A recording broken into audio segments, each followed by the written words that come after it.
সাংবাদিকদের জন্য বিপজ্জনক দেশের তালিকায় বাংলাদেশ। সাংবাদিকদের কাজের জন্য বিপজ্জনক দেশের তালিকায় নাম এসেছে বাংলাদেশের।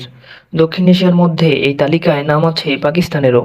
তবে এবছর সাংবাদিকদের জন্য সবচেয়ে বিপজ্জনক 9টি দেশের মধ্যে শীর্ষ আছে যুদ্ধবিধ্বস্ত ফিলিস্তিনের নাম। তৃতীয় অবস্থানে বাংলাদেশ। গতকাল বৃহস্পতিবার এক প্রতিবেদনে এ তথ্য তুলে ধরেছে বিশ্বজুড়ে সাংবাদিকদের অধিকার নিয়ে কাজ করা আন্তর্জাতিক সংগঠন reporters without borders (RSF 2024 round-up) শীর্ষক প্রতিবেদনে জানানো হয়, এবছর পেশাগত দায়িত্ব পালন করতে গিয়ে রেকর্ড 54 জন হত্যার শিকার হয়েছে।